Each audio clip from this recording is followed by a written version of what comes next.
Guys, sa video na to ay ituturo po namin kayo dito sa 4 na hektaryang farm ni Mayor po. Yan po, para mapakain sila, kailangan po namin sumakay dun sa bangka para po ikutin po itong malawak nilang fish pond. So ito po ay 4 hectares.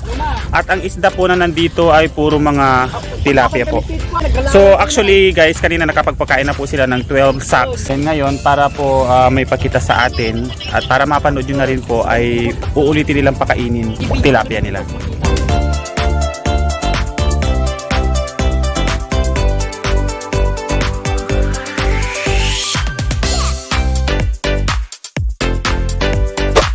Guys, makikita nyo po yung mga ipapakain naming feed. So, ito mga tilapia po nila guys dito ay mga 4 finger na po siya. At ang ipinapakain po nila ay ito pong grower na po. Grower na ako pang malaki.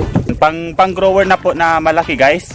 So, kailangan pag magpakain po sila dito, kailangan pa nilang sumakay dito sa bangka na to. Dahil sa sobrang lawak po nito, kailangan may pakalat yung 12 sacks po yung pinakain nyo.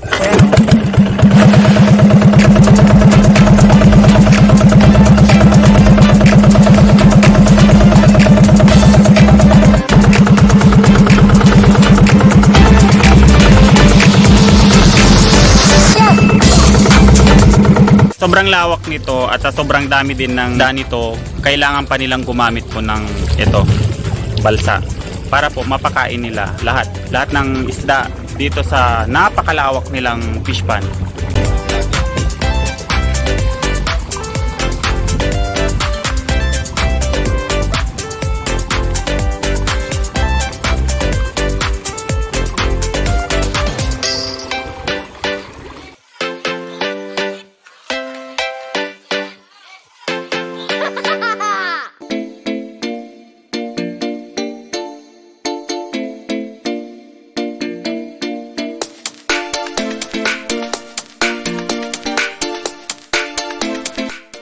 At bukod pa rito guys ay ipinakita din sa amin ang napakalawak pa nila lupain na kung saan ay naghuhukay po sila. At dito rin po ay nakita namin ang napaka-perfecto po nilang setup kung paano po marirelease yung tubig para po tuyuin buong pan. So sa sobrang lawak nito guys, hindi lang siya 10 hectares. Hindi ko masukat-sukat sa sobrang lawak din guys. So ito, ipinasilit po nila sa atin. Kikita nyo po yan ay kasalukuyang hinuhukay. At yan naman po ay ang kanilang setup para labasan po ng tubig. Para siyang dam guys. So yun, nakikita nyo yan. So dyan po, yan pong binubuksan nila or dyan nila pinapalabas yung tubig. Doon sa napakalawak nilang fish pond yun. At ito namang nakikita nyo, yung mga yan ay mga red tilapia po yan. So po yan doon sa 4 hectares na nakita nyo kanina. So, red tilapia po yan, nakalagay po dyan sa pool na ito. And doon sa napakalawak na ipinakita namin sa inyo ay may laman po yun na 500,000 na tilapia plus 500k na hipon. Magkahalo po yun dun sa 4 hectares na pond. Okay po, pinaka-main reason po kaya po kami napadpad dito sa Mola de Victoria Resort dito po sa may Pampanga, Santo Tomas ay para po dito sa concrete pond setup. So dito naman ay idadagdag po nila ito sa kanilang aalagaan. So tilapia, hipon, and red tilapia. And ito naman ay para sa hito, itong concrete pond na to. At ito ay sumusukat ng 6 by 5 meters. Na ang ilalagay po dito ay tag 20,000 pieces na fingerlings, 5 to 6 inches. So ang plan po nila dito ay up to 42 box na concrete pond. At ilalagay dyan ay puro hito. And bukod doon, siyempre gagawa din po sila ng earth pond para sa hito. So yun, so ito po yung pinakamalaking project namin. Kaya laking pasasalamat namin kay Sir Joselito na binigyan po kami ng chance para sa project na ito. So ito ay first time namin ni Proy na napakalaking client. So yan po yung aming ikakarir ngayon na aalagaan hito.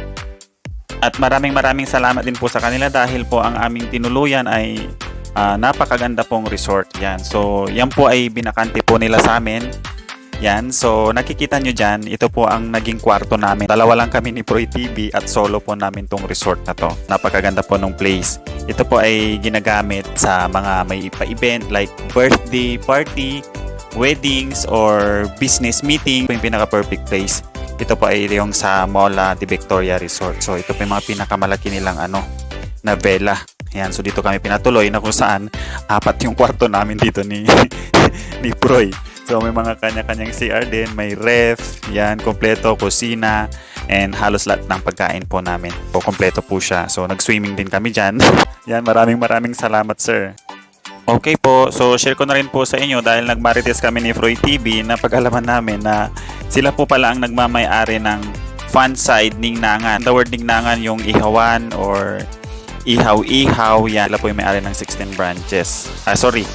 Meron silang 16 branches, yung dalawa po ay naka-franchise, yung 14 po ay sa kanila. So dito sa ihawan, so ito yung fun side Ningnangan. So nandyan na lahat, halos lahat ng seafoods, mga hipon, kung ano, basta nandyan na lahat. Sa fresh po.